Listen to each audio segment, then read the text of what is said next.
Discriminant అంటే ఏంటో చూద్దాం. ఓకే, ఈరోజు అసలు 4.3కి వెళ్ళే ముందు ఒక్కసారి డిస్క్రిమినెంట్ అంటే ఏంటో చూద్దామని చూడండి. డిస్క్రిమినెంట్ అంటే మనకు క్వాడ్రాటిక్ ఈక్వేషన్ ఉంటుంది కదా.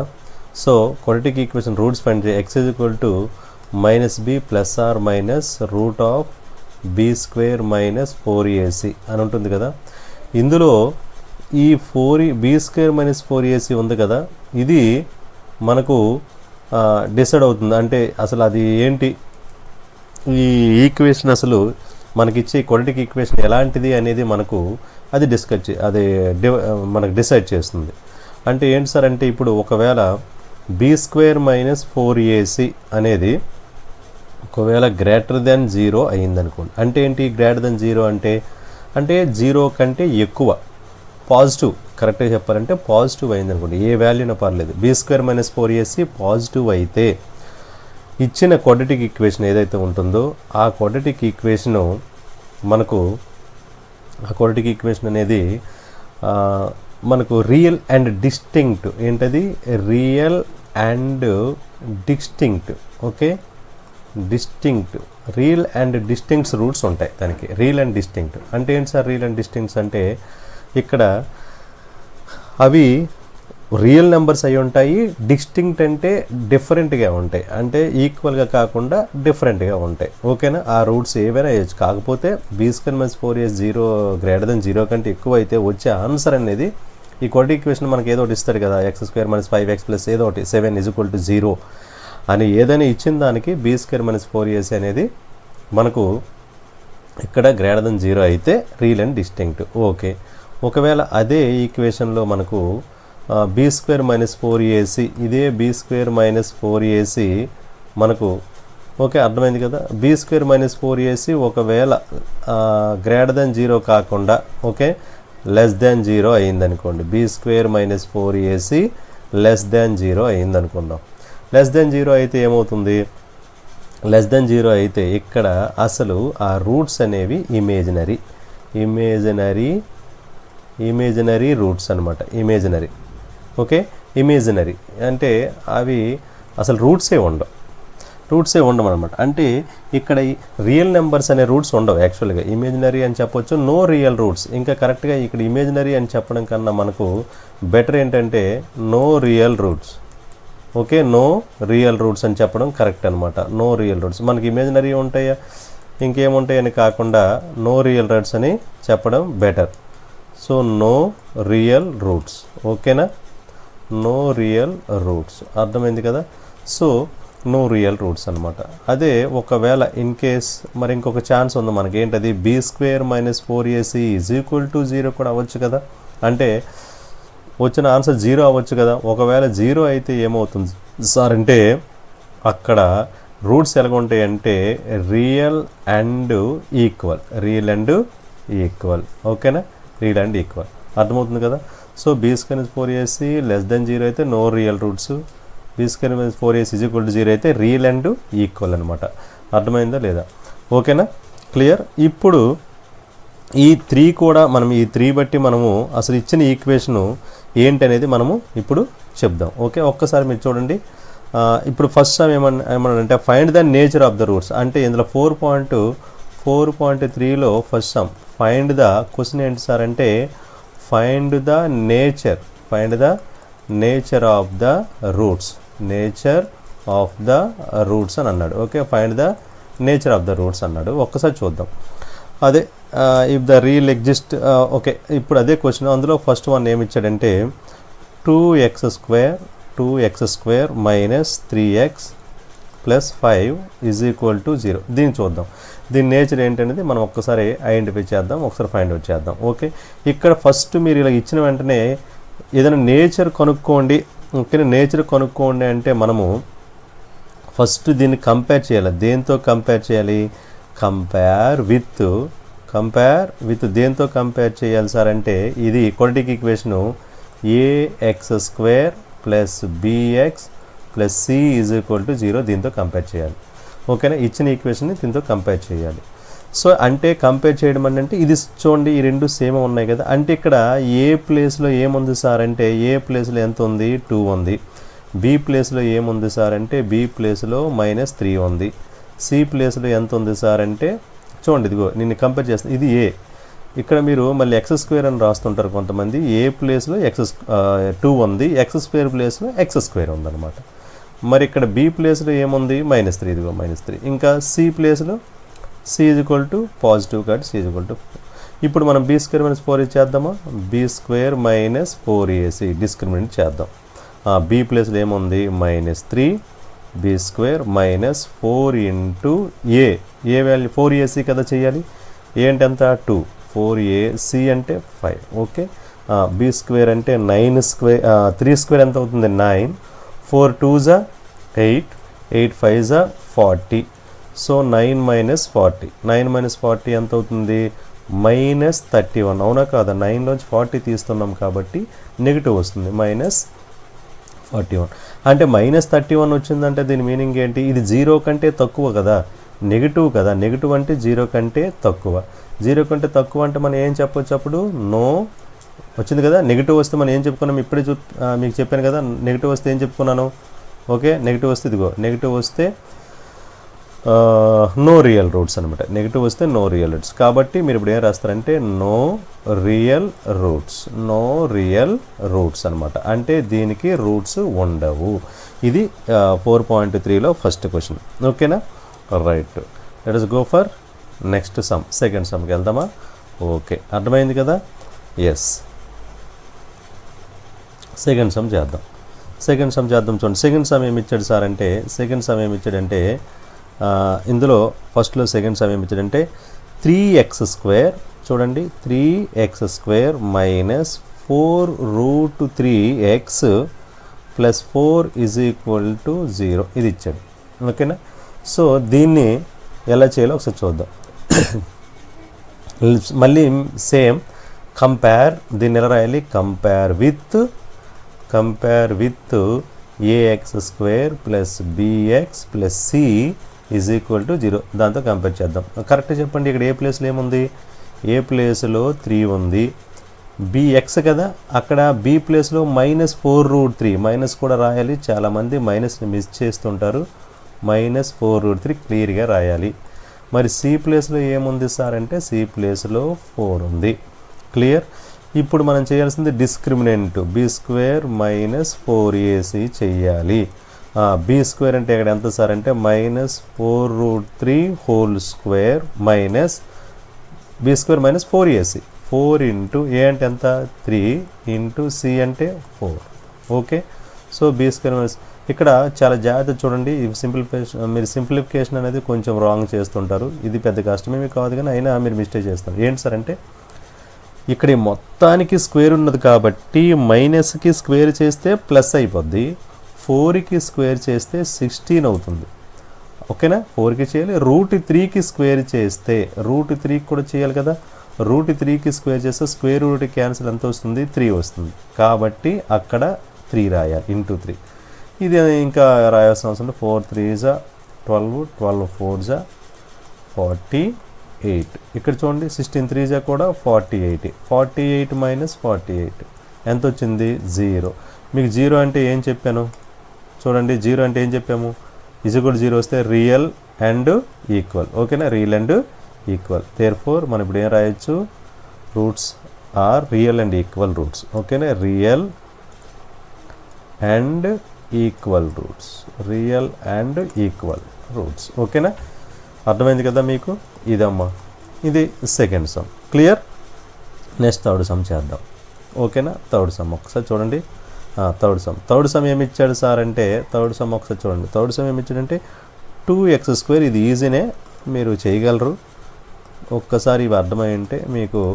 ఇప్పుడు దీన్ని కూడా మళ్ళీ మీరు ఏం రాస్తారంటే కంపేర్ విత్, చూడండి, కంపేర్ విత్ దేంతో కంపేర్ చేయాలి? ax² + bx + c = 0. ఇప్పుడు ఏ ప్లేస్లో ఏముంది సార్ అంటే 2 ఉంది. బి ప్లేస్లో ఎంత ఉందని చూడండి, ఇదిగో -6 ఉందమ్మా, -6. సి ప్లేస్లో ఏముంది సార్ అంటే 3 ఉంది. ఇప్పుడు b² - 4ac డిస్క్రిమినెంట్ చేద్దాం. బి ప్లేస్లో -6 కాబట్టి b² అంటే ఎంత? -6² - 4ac. 4 ఏ అంటే 2 ఇంటూ సి అంటే 3 4ac. Okay, 6 square 36, 4 2s 8, 8 3s 24. Okay, 36లో 24 తీస్తే ఎంత 12. ఇదేమైంది, ఇది చూడండి గ్రేటర్ దెన్ 0 వచ్చింది, అంటే పాజిటివ్ వచ్చింది. గ్రేటర్ దెన్ 0 అయితే ఏం చెప్పాము, ఒక్కసారి చూసుకోండి. గ్రేటర్ దెన్ 0 అయితే ఇదిగో, గ్రేటర్ దెన్ 0 అయితే ఏం చెప్పాము, real and distinct. Therefore roots are real and distinct. Roots are real and distinct. అర్థమైంది అనుకుంటా. ఓకేనా, డిస్టింక్ట్ ఇది. ఓకే, ఇందులో ఫస్ట్ సమ్ అయిపోయింది, 4.3లో ఫస్ట్ వన్ అయింది. ఓకేనా, ఇది ఇప్పుడు నెక్స్ట్ సెకండ్ సమ్ చేద్దాం. Okay, right.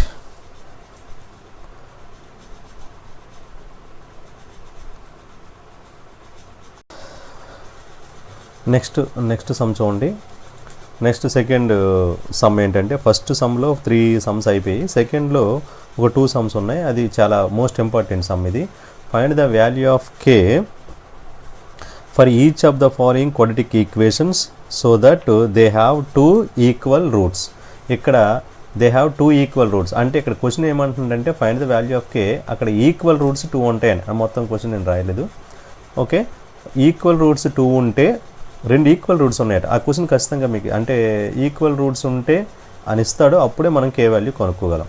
సో ఇందాక మనం ఆల్రెడీ ప్రీవియస్ ఫస్ట్ సమ్ చెప్పినట్లే ఇక్కడ మీరు సొల్యూషన్ చేసినప్పుడు ఫస్ట్ మీరు చేయాల్సింది ఏంటంటే ఇక్కడ మళ్ళీ కంపేర్ చేద్దాం. ఇక్కడ కంపేర్ విత్ దేంతో కంపేర్ చేద్దాం, compare with ax² plus bx plus c is equal to 0తో కంపేర్ చేద్దాం. చూడండి, ఏ ప్లేస్లో ఏముంది సార్ అంటే 2 ఉంది, బి ప్లేస్లో కే ఉంది. ఇక్కడ చూడండి ఏమీ లేదంటే కే ఉన్నట్లు, అదే ఎక్స్ ముందు ఏది ఉంటే అదే. సి ఇక్కడ ఎంత ఉంది సార్ అంటే 3.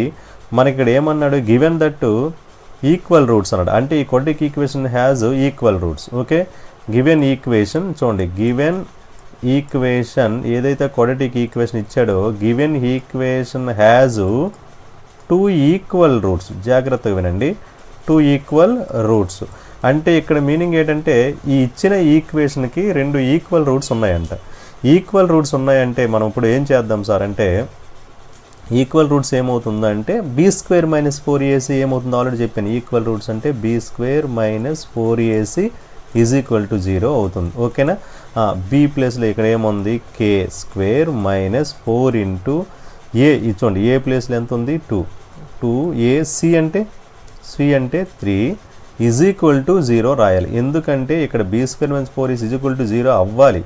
ఓకేనా, previous సమ్లో b² - 4ac find out చేసాము, అది ఎంత వాల్యూ వస్తుందా అని. కానీ ఇక్కడ మనము 0 పెట్టుకోవాలి, ఎందుకంటే వాడు ఈక్వల్ రూట్స్ ఉన్నాయని అన్నాడు కదా, అంటే 0కి ఈక్వల్ అవుతుందని అర్థం. ఇక్కడ ఈక్వల్ చేయకుండా మీరు కే వాల్యూ అంటే కనుక్కోలేరు కదా, అందుకు. సరే, ఇప్పుడు చూడండి k² - 4 2s 8, 8 3s 24. ఓకేనా, 24 ఈజ్ ఈక్వల్ టు 0. ఇక్కడ k ఈజ్ ఈక్వల్ టు చూడండి -24 k² ఈజ్ ఈక్వల్ టు ఏమవుతుందనంటే 24 అవుతుంది.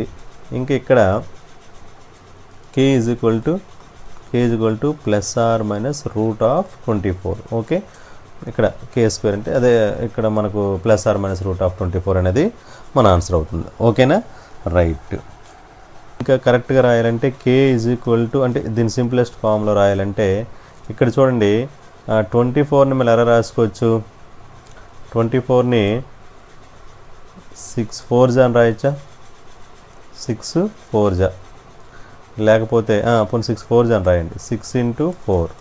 ఓకేనా, ఇక్కడ ఈ 4 అంటే ఇక్కడ k ఈజ్ ఈక్వల్ టు ±6 అనేది రూట్లో ఉండిపోతుంది. ఈ 4 అంటే నేను సెపరేట్గా ఇక్కడ మీకు చెప్తాను, మీకు క్లారిటీగా అర్థమానికి. రూట్ 6 × 4 ఉందా, దీన్ని రాసుకోవచ్చు కదా. ఎలా రాసుకోవచ్చు సార్ అంటే √6 × √4 సెపరేట్గా రాయొచ్చు. ఓకే, √a × b √bగా రాసుకోవచ్చు అనమాట. √6 × 2 ఇప్పుడు ఎంత వస్తుంది సార్ అంటే 2√6 అనమాట. సో ఇప్పుడు ఎంత వచ్చింది ఆన్సరు 2√6. ఇది మీకు కే వాల్యూ అనమాట. ఓకేనా, so first one is over. So next second some చూద్దాం. ఓకే, సెకండ్ సమ్ అందులో సెకండ్ సమ్ ఏమి ఇచ్చాడు సార్ అంటే kx into X minus 2 plus 6 is equal to 0. ఈ సమ్ ఇచ్చాడు చూడండి ఒకసారి. ఓకేనా, ఇక్కడ చూద్దాం. ఇక్కడ సొల్యూషన్ చూడండి ఒకసారి. సేమ్ ఇందాక మనం చేసినట్లు ఏం చేద్దామంటే ఒకసారి చూడండి. సరే ఇక్కడ చూద్దాం. ఇప్పుడు ఈ సమ్ ఇచ్చాడు కదా, ఇక్కడ మనం కేఎక్స్ ఇంటూ ఎక్స్ మైనస్ 2, ఇది క్వాడ్రాటిక్ ఈక్వేషన్లో లేదు కదా, దీన్ని మల్టిప్లై చేసి క్వాడ్రాటిక్ ఈక్వేషన్లో మనం ఫస్ట్ ఫైండ్ అవుట్ చేయాలి. ఎలా సార్ అంటే K X into X X square. చూడండి ఇక్కడ మళ్ళీ కేఎక్స్తో 2ని మల్టిప్లై చేయాలి, మైనస్ కేఎక్స్ ఇంటూ 2, ముందు 2 రాస్తారు, ఆ తర్వాత కే రాస్తారు, ఆ తర్వాత ఎక్స్ రాస్తారు, 2kx అవుతుందన్నమాట. ఓకేనా, 2 ఏంటి ఇక్కడ ఏముంది -2 ఇంటూ మీకు ఏం మల్టిప్లై చేయమంటున్నాను కేఎక్స్ కదా. చూడండి ఫస్ట్ -2, తర్వాత కే, తర్వాత ఎక్స్ అనమాట, అది రాయాలి. Plus 6 is equal to 0.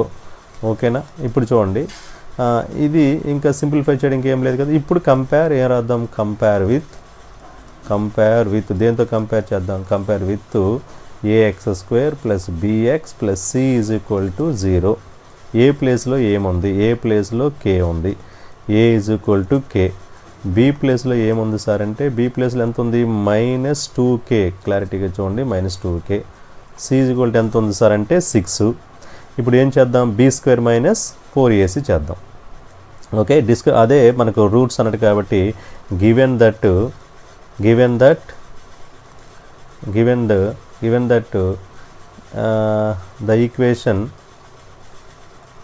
the equation has two equal roots.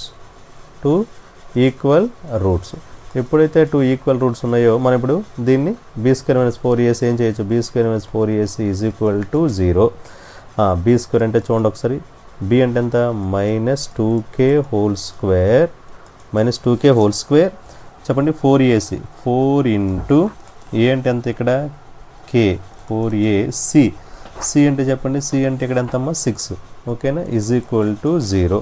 సరే, ఇప్పుడు బీ స్క్వేర్ అంటే -2k హోల్ స్క్వేర్ కదా, అంటే చెప్పాను కదా, 2కి మైనస్ స్క్వేర్ చేస్తే పాజిటివ్ అయిపోతుంది, 2కి స్క్వేర్ చేస్తే 4k స్క్వేర్ మైనస్ ఇక 4 6 24k. Okay, is equal to 0. రైటా. సో ఓకే, ఇప్పుడు దీన్ని మనము చూడండి ఒక్కసారి, ఈ 4k స్క్వేర్ దీన్ని ఒకసారి సింప్లిఫై చేద్దాం.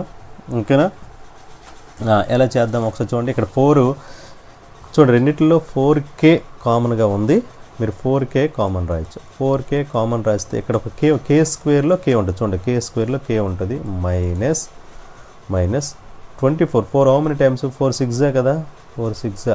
ఓకే, ఇక్కడ మరి కే ఉండదు, ఈజ్ ఈక్వల్ టు 0. క్లియర్. ఇప్పుడు ఈ 4k అని పంపించేద్దాం. k minus 6 is equal to 0/4k. అవునా, k minus 6 is equal to 0/ఎనీథింగ్ 0, విచ్ ఎంప్లాయిస్ ఏమొచ్చింది సార్ అంటే k ఈజ్ ఈక్వల్ టు -6 అటు వస్తే +6 అనమాట. ఓకేనా, సో ఇది ఆన్సర్. సో అందులో ఉండే 2 సమ్స్ కూడా అయిపోయి, ఇప్పుడు మనము థర్డ్ సమ్ చేద్దాం.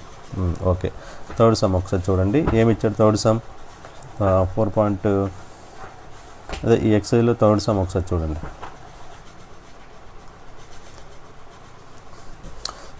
Third sum, is it possible a rectangular, చూడండి, is it possible to design a rectangular mango grove whose length is twice its breadth and the area is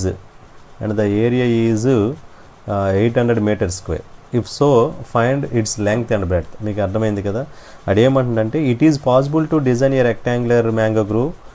ఒక rectangular mango grove యొక్క measurements అనేవి possible అవుతాయా అని అడుగుతున్నాడు. whose length అనేది twice its breadth, అంటే ఇక్కడ లెంగ్త్ బ్రెడ్త్ ఉంటాయి కదా. ఒక రెక్టాంగులర్ గార్డెన్ తీసుకుంటే, ఒక రెక్టాంగులర్ గార్డెన్లో ఇప్పుడు ఒక రెక్టాంగులర్ గార్డెన్ ఒకసారి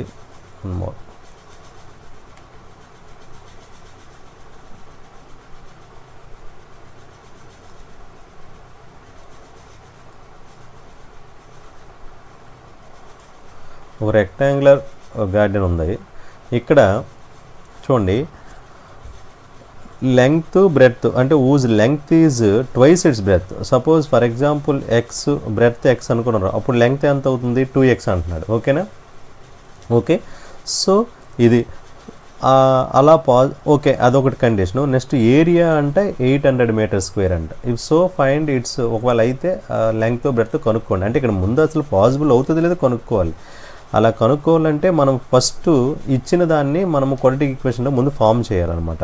ఇక్కడ ఏమి ఇచ్చాడు, లెట్, ఇక్కడ నేను ఏం రాస్తానంటే లెట్ ద బ్రెడ్త్, ఓకేనా, the breadth of a rectangular, the breadth of a rectangular garden. ఓకేనా? బి ఏమనుకుందాం సార్ అంటే ఎక్స్ మీటర్స్ అనుకుందాం. ఎక్స్ మీటర్స్ రెక్టాంగులర్ దాన్ని ఏమనుకుందాం అంటే ఎక్స్ మీటర్స్ అనుకుందాం. నెక్స్ట్ బ్రెడ్త్ ఎక్స్ అయితే వాడు ఏమి ఇచ్చాడు, ట్వైస్ అన్నాడు కదా, లెంగ్త్ ట్వైస్ ఇట్స్ బ్రెడ్త్ అన్నాడు. కాబట్టి ఇప్పుడు లెంగ్త్ ఏమవుతుంది సార్ అంటే length is equal to twice it's breadth. Twice breadth ఎంత అవుతుంది, ఎక్స్. సో అర్థమైందా? సో లెంగ్త్ బ్రెడ్త్ అనేది బ్రెడ్త్ ఆఫ్ ద గార్డెన్ ఏమో ఎక్స్ అనుకున్నాం, లెంగ్త్ అంటే 2x. ఇప్పుడు ఏరియా ఎంత అంటున్నాడు, ఏరియా వాడు ఇచ్చాడు ఏరియా ఆఫ్ ద రెక్టాంగిల్ ఎంత ఇచ్చాడు సార్ అంటే area of a rectangular garden ఎంత ఇచ్చాడు సార్, రెక్టాంగులర్ ఎంత ఇచ్చాడు, ఏరియా ఆఫ్ రెక్టాంగిల్ ఎంత ఇచ్చాడంటే 800 మీటర్ స్క్వేర్ ఇచ్చాడు. ఎంత ఇచ్చాడమ్మా, 800 మీటర్ స్క్వేర్ ఇచ్చాడు. సో మరి ఏరియా అంటే ఏంటి formula, length into breadth is equal to 800. Okay, ఇప్పుడు ఈ లెంగ్త్ బ్రెడ్త్ ప్లేస్లో మనము సబ్ చేద్దాం. Okay, 2 into X. Okay, length ఎంత సార్ అంటే 2x. 2 ఇంటూ ఎక్స్ ఎంత అవుతుంది, 2x. ఇంకా రాయాలంటే ఇది 2x. So 2x into breadth ఎంత అవుతుంది సార్ అంటే బ్రెడ్త్ ఎక్స్ అనుకున్నాం కదా. ఓకే, బ్రెడ్త్ ఎక్స్ అనుకున్నాం కాబట్టి బ్రెడ్త్ ఎక్స్ అని రాయండి ఇక్కడ. Breadth X is equal to 800. Okay, so ఇప్పుడు దీని నుండి మనము ఒక్కసారి చూడండి ఎంత అయింది లెంగ్త్. ఇక్కడ మీకు ఏం రాశాను ఇప్పుడు చూడండి, మీరు ఏం రాశారు, ఇప్పుడు ఏం రాశారు ఇక్కడ 2x ఇంటూ ఎక్స్ కదా. 2x ఇంటూ ఎక్స్ ఎంత అవుతుంది, 2x square. 2x square is equal to 800. ఇప్పుడు దీన్ని క్వాడ్రాటిక్ ఈక్వేషన్ ఎలా రాస్తామంటే 2x square minus 800 is equal to 0. Clear? 2x square minus 800 is equal to 0 అయింది. ఇప్పుడు ఇది మనము కంపేర్ చేస్తే క్వాడ్రాటిక్ ఈక్వేషన్లో కంపేర్ చేస్తే ఇక్కడ చూడండి ఎక్స్ స్క్వేర్ ఉంది, కాన్స్టెంట్ ఉంది, కానీ ఎక్స్ టర్మ్ లేదు. ఓకేనా? మనం ఇప్పుడు ఇది కంపేర్ చేద్దాం. కంపేర్, ఓకేనా, కంపేర్ విత్ దేంతో కంపేర్ చేద్దాం, compare with AX square plus bx plus C is equal to 0. బాగా అబ్జర్వ్ చేయండి, ఎక్స్ స్క్వేరు ఇక్కడ ఎక్స్ స్క్వేర్ అంటే ఎక్స్ స్క్వేర్ టర్మ్ ఉంది కాబట్టి ఏ ఈజ్ ఈక్వల్ టు 2. కానీ ఎక్స్ టర్మ్ లేదు కదా, ఇక్కడ ఎక్స్ టర్మ్ లేదు కాబట్టి బి ప్లేస్లో 0. కాన్స్టెంట్ ఉంది కదా ఎంత, 800. Okay, minus 800. ఇప్పుడు బి స్క్వేర్ మైనస్ 4 వేసి చేద్దాం. ఇది ఎగ్జిస్ట్ అయితే ఓకే, బి స్క్వేర్ మైనస్ 4 వేసి చూద్దాం. బి స్క్వేర్ అంటే ఎంత, 0 స్క్వేర్ మైనస్ 4 వేసి 4 ఇంటూ ఏ అంత 2 ఇంటూ ఏసి అంటే మైనస్ 800. ఓకేనా? చూడండి 0 స్క్వేర్ ఎంత అవుతుంది సార్ అంటే 0 మైనస్ ఇంటూ మైనస్, ఇది ఇక్కడ మైనస్ మైనస్ ప్లస్. ఓకే, ఇక్కడ 4 2 8 8 8 64. ఓకే, 64 అది 800 కదా, 6400 అవుతుంది అనమాట. అర్థమైంది కదా. అంటే 0 ప్లస్ 6400 ఎంత అవుతుంది సార్ అంటే 6400 అవుతుంది. ఇది గ్రేటర్ దాన్ 0 వచ్చింది. B square minus 4 greater than అయితే రూట్స్ ఎగ్జిస్ట్ అవుతాయి కదా. సో రూట్స్ ఆర్ ఏంటి, roots are real and distinct. Real and distinct అనమాట. ఎప్పుడైతే రియల్ అండ్ డిస్టింక్ట్ అయినాయో మనము ఇప్పుడు దానికి ఆన్సర్ కొనుక్కోవచ్చు. అంటే ఆన్సర్ ఏంటి సార్ అంటే చూడండి ఎలా కొనుక్కుంటామంటే, ఒక్క నిమిషం చూడండి. క్వాడ్రాటిక్ ఈక్వేషన్ ఇది ఇప్పుడు క్వాడ్రాటిక్ ఈక్వేషన్ వచ్చింది ఏంటిది, 2x స్క్వేర్ మైనస్ ఉంది కదా, దీనికి ఫ్యాక్టర్ చేస్తే సరిపోద్ది. 2x స్క్వేర్ మైనస్ 800కి మనము ఫ్యాక్టరైజేషన్ చేస్తాం. అంటే ఇది పాసిబుల్ అయితే చేస్తాం, లేకపోతే మరి చేయం. ఓకే, అయింది కాబట్టి చేద్దాం. సింపుల్ కదా. ఇది 2x square is equal to 800. మనకు కాన్స్టెంట్ లేకపోయినా ఎక్స్ టర్మ్ లేకపోయినా చాలా ఈజీ. ఇప్పుడు X square is equal to ఎంత అవుతుంది సార్ అంటే 800/2. 2 1 2 400 అంటే ఎక్స్ స్క్వేర్ ఎంత వచ్చింది సార్ అంటే 400. X is equal to plus or minus square root of 400. అంటే స్క్వేర్ రూట్ వెళ్తే రూట్ అని మనం చెప్పుకుంటాం కదా, అదనమాట. సో ఇక్కడ ఎక్స్ ఈజ్ ఈక్వల్ టు 400కి స్క్వేర్ రూట్ ఎంత, ప్లస్ ఆర్ మైనస్ 20. అంటే దేనికి స్క్వేర్ సార్ అంటే 20కి. అందువల్ల సో మనకి ఇక్కడ మెజర్మెంట్స్ వచ్చాయి కదా. అంటే ఇక్కడ విషయం ఏంటంటే లెంగ్త్ ఎక్స్ 200 చూడండి. అదే మనము X equal plus or minus 20 అంటే మనము నెగిటివ్ తీసుకోము, ఎక్స్ ఈక్వల్ 20 మాత్రమే తీసుకుంటాం. ఎందుకు సార్ అంటే నెగిటివ్ ఉండదు కదా, ఎక్స్ వాల్యూ ఏంటి, ఎక్స్ బ్రెడ్త్ కదా అనుకున్నాం, మరి నెగిటివ్ ఉండదు. ఎక్స్ 20, ఎక్స్ అంటే ఏంటిది బ్రెడ్త్. అంటే బ్రెడ్త్ ఎంత వచ్చింది సార్ అంటే లెంగ్త్ బ్రెడ్త్ కొనుక్కోమన్నాడు కదా, బ్రెడ్త్ 20 మీటర్స్, లెంగ్త్ ఎంత సార్ అంటే దీనికి ట్వైస్ అన్నాడు కాబట్టి 2 × 20 దట్ మీన్స్ 40 మీటర్స్. అర్థమైంది కదా. సో ఇది మనకు అంటే ఇక్కడ మనం చేయాల్సింది ఏంటి సార్ అంటే ఫస్ట్ ఇచ్చిన ఈక్వేషను క్వాడ్రాటిక్ ఈక్వేషన్లో చేంజ్ చేసి b² - 4ac ఫైండ్ అవుట్ చేసి ఎప్పుడు పాసిబుల్ టు డిజైన్ అని అడిగినప్పుడు మాత్రమే ఇలా చేస్తాం. క్లియర్, ఓకేనా, రైట్. ఓకే, నెక్స్ట్ 4, 5 2 సమ్స్ ఉన్నాయి, అది చేస్తే ఇక్కడికి ఈ చాప్టర్ అయిపోద్ది. ఓకే, చేద్దాం. ఓకే.